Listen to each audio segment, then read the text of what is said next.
महाराष्ट्र के पूर्व मंत्री बाबा सिद्दीकी की 12 अक्टूबर की रात को मुंबई के बांद्रा इलाके में उनके विधायक बेटे जिशान सिद्दीकी के कार्यालय के बाहर गोली मारकर हत्या कर दी गई थी।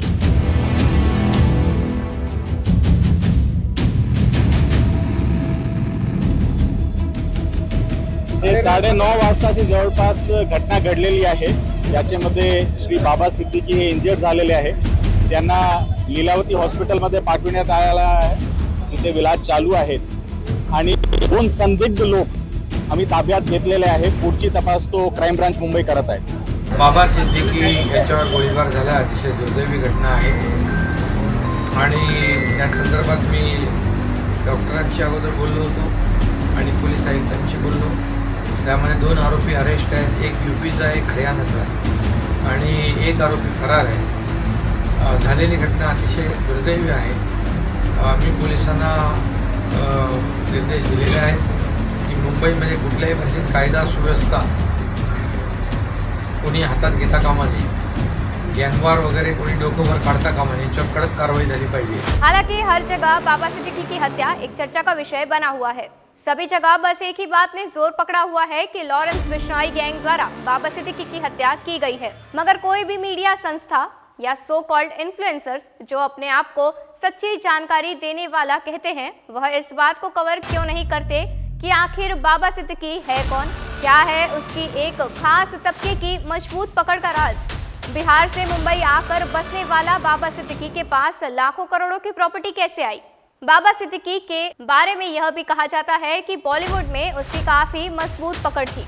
बॉलीवुड पर बाबा सिद्दीकी ने ऐसा कौन सा एहसान कर दिया था कि बगैर उसके ग्रीन सिग्नल के न कोई फिल्म रिलीज हो सकती थी या न किसी नए कलाकार को कोई काम मिल सकता था। उसने कौन से उद्योग लगाए या कौन सा ऐसा एक्सपोर्ट इंपोर्ट किया या फिर कौन सी मार्केटिंग की कंपनी, प्रोडक्शन की कंपनी शुरू की। एक मीडिया रिपोर्ट के अनुसार बाबा सिद्दीकी की 464 करोड़ की प्रॉपर्टी जब्त कर ली गई थी। बाबा सिद्दीकी की गिरफ्तारी किसी भी दिन हो सकती थी। माना जा रहा था कि बाबा सिद्दीकी की गिरफ्तारी के बाद कई राज सामने आएंगे। अंडरवर्ल्ड से लेकर बॉलीवुड तक कई चेहरे एक्सपोज हो सकते थे।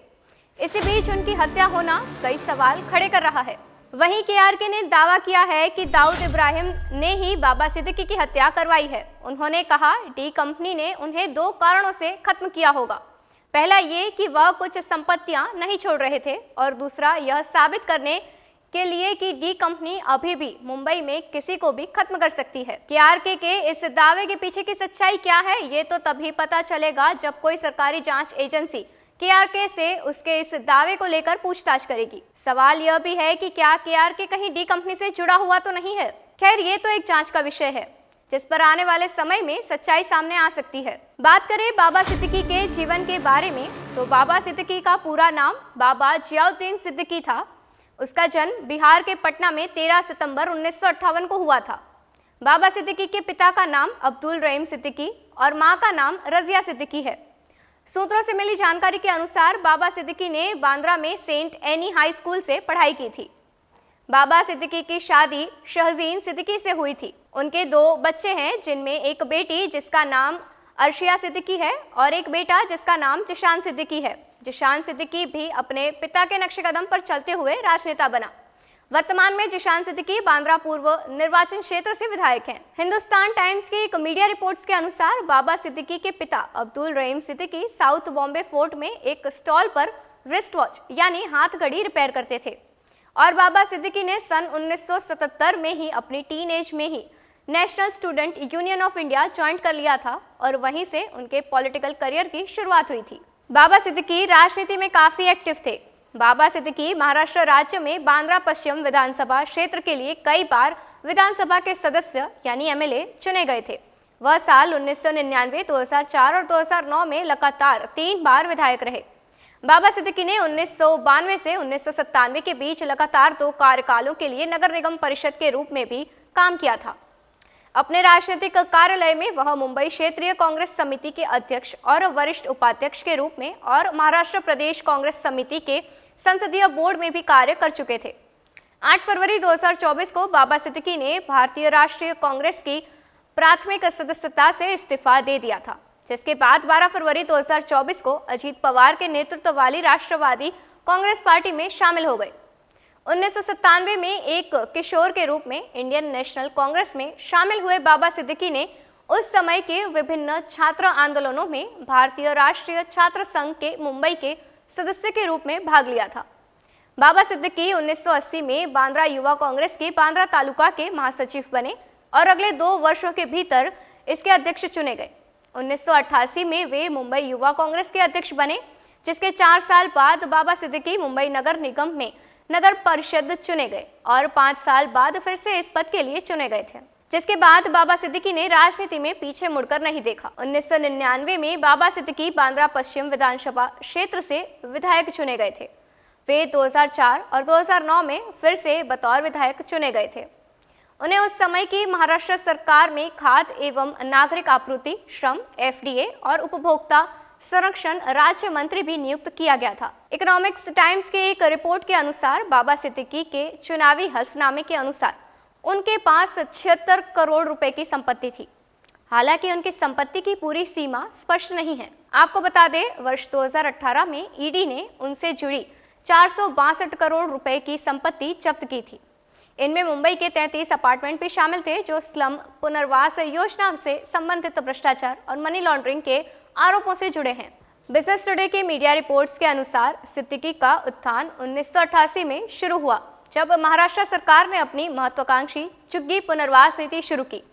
यह झुग्गी पुनर्वास नीति ही थी जिसने सिद्दीकी के रियल एस्टेट साम्राज्य की नींव रखी। सभी प्रकार के राजनेताओं से उनकी निकटता, मुंबई नगर निगम के कार्यालयों के गलियारों में उनके प्रभाव ने उन्हें बांद्रा, खार और सांता क्रूज में रियल एस्टेट लेन देन का बड़ा व्यक्ति बना दिया था। सूत्रों से मिलती जानकारी के अनुसार बाबा सिद्दीकी के पास इतनी संपत्ति उनके निजी कनेक्शंस जैसे कि अंडरवर्ल्ड और बॉलीवुड से थी, और कई प्राप्त जानकारी के अनुसार पॉलिटिक्स से भी बाबा सिद्दीकी की अच्छी खासी इनकम थी। बात करें बाबा सिद्दीकी के बॉलीवुड कनेक्शंस के बारे में, तो बाबा सिद्दीकी बॉलीवुड में अपनी इफ्तार पार्टीज के लिए जाने जाते थे। शाहरुख खान, सलमान खान, मनीष मल्होत्रा जैसे कई नामचीन बॉलीवुड सितारे अक्सर उनकी इफ्तार पार्टीज में देखे जाते थे। कुछ मीडिया रिपोर्ट्स के अनुसार बाबा सिद्दीकी और सलमान खान बहुत ही खास और करीबी दोस्त रह चुके हैं। सूत्रों से प्राप्त जानकारी के अनुसार बॉलीवुड में बाबा सिद्दीकी के कारण कई लोगों के फिल्मी करियर बने और कई लोगों के फिल्मी करियर डूब भी गए।